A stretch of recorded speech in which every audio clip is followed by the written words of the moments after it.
여러분 안녕하십니까? 오늘은 계시록에 나오는 하나님에 대해서 저와 함께 공부해 보고자 합니다. 계시록은 예수 그리스도가 중심 주제로 다루어지고 있습니다. 하지만 계시록에는 하나님 또 자신을 소개하고 있는 부분이 있습니다. 이것이 주로 1장 4절과 1장 8절 그리고 21장 5절에서 6절의 이 구절이 나오는데요. 오늘은 거기에 대해서 한번 알아보고자 합니다. 우선 먼저 1장 4절부터 알아보면 이제도 계시고 전에도 계셨고 장차 오실이라는 이름으로 하나님은 자기를 소개하고 있습니다. 자, 첫 번째 1장 4절은 하나님으로부터 이렇게 돼 있는데 원래는 원어에는 뭐뭐로부터 그러면 격이 속격으로 바뀌어져야 됩니다. 그런데 여기서는 격이 파괴돼서 주격으로 되어 있거든요. 문법이 여기서 파괴되고 있음을 보여주고 있습니다. 자, 우리가 글을 읽다가 어떤 문법이 어색한 부분을 만나면 어떻습니까? 거기에 주목을 하게 됩니다. 요한이 바로 이 문법 파괴를 통해서 하나님에 대해서 우리가 집중하기를 원하는 의도를 가지고 있는 것입니다. 그러면 이 세 호칭을 살펴봄으로써 우리가 하나님이 어떤 모습으로 자기를 소개하고 있는지에 대해서 관심을 기울여야 할 필요가 있는 것입니다.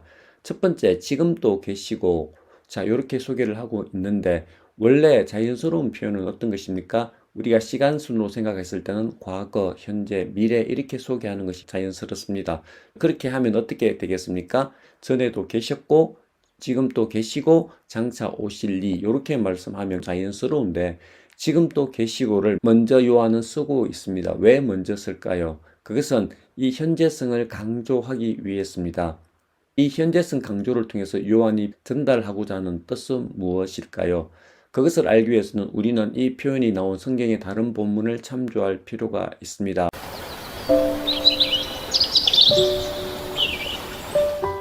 지금 또 계시고는 출애굽기 3장 14절에 자신의 백성을 애굽에서 구해내기 위해서 자신의 종 모세를 보낼 때 모세가 물었을 때 하나님은 나는 스스로 있는 자라고 말씀하셨습니다.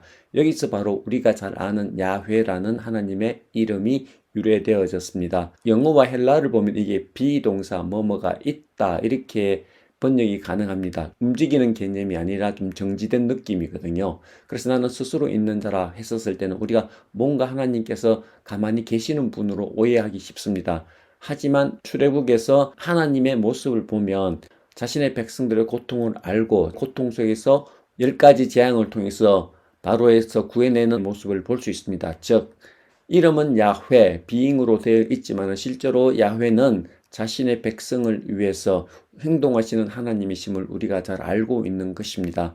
그러면 왜 하나님께서 이 요한계시록에 자신의 모습을 그 모습으로 먼저 소개하고 있을까요?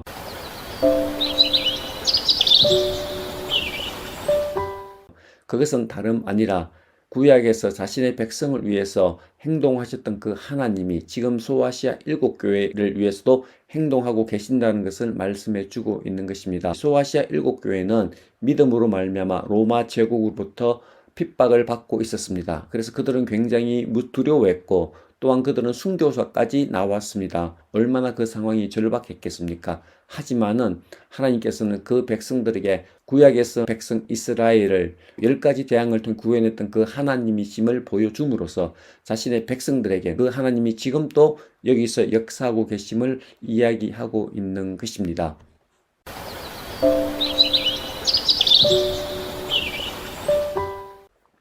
두 번째는 전에도 계셨고 이 부분에 대해서 살펴보고자 합니다.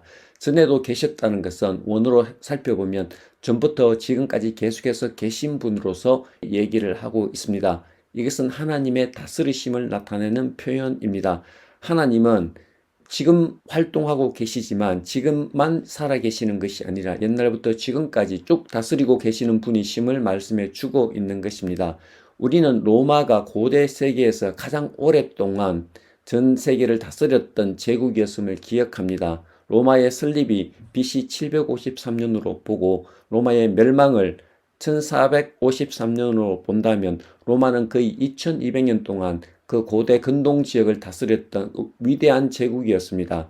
하지만 하나님은 로마보다 더 위대하다는 것을 이 말을 통해서 말해주고 있는 것입니다. 모세를 불러서 출애굽시켰을 때의 연대가 우리가 대략 BC 1450년이나 1250년으로 잡는다 하더라도 로마보다는 거의 600년 앞선 아니면 700년 앞선 그 2배에 가까운 시기 전부터 하나님은 세상을 다스리고 계셨습니다. 또한 하나님은 천지를 창조하셨을 때부터 다스리고 계시는 분이심을 우리는 알고 있습니다. 로마의 그 통치가 아무리 길다 하더라도 하나님의 다스림과는 비교가 되지 않는 것입니다. 여기서 우리가 알고 있는 것은 너희 눈에 보이는 그 로마가 위대하게 보이고 영원할 것 같지만 이 세계에 더 큰 하나님이 있음을 이 말을 통해서 보여주고 있는 것입니다.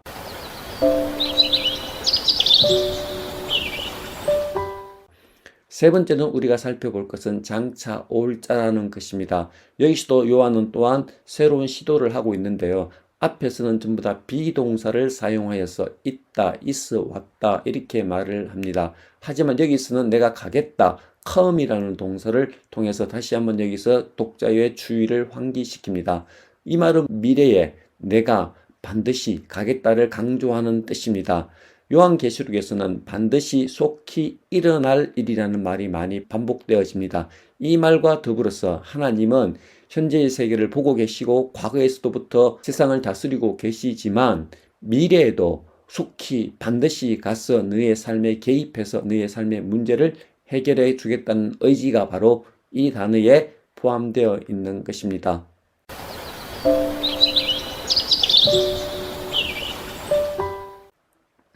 오늘 배운 것을 한번 요약을 해보겠습니다. 하나님은 자신을 소개할 때 지금도 있고 과거에도 있었고 미래의 올 자로 소개하고 있습니다. 어쩌면 이것은 하나님의 통치를 시간별로 나누어서 설명한 것이라고도 볼 수 있습니다. 지금도 다스리고 계시고 자신의 백성을 위해서 행동하고 계시는 그분은 과거부터 지금까지 계속해서 다스리고 계셨고 또 미래에도 빠른 시일 내에 개입하여서 자기 백성의 삶을 해결해 주시겠다는 그런 의지가 여기에 담겨져 있는 것입니다. 어쩌면 이 세 가지는 하나님의 다스림이라는 같은 의미를 다른 시제로 표현하고 있습니다. 그래서 의미가 중복될 수도 있습니다. 하지만 이 중복되는 의미는 하나님이 자신의 백성을 얼마나 사랑하시고 거기에 관심이 많은가를 세 번이나 강조하여서 표현한 것으로도 이해할 수 있습니다.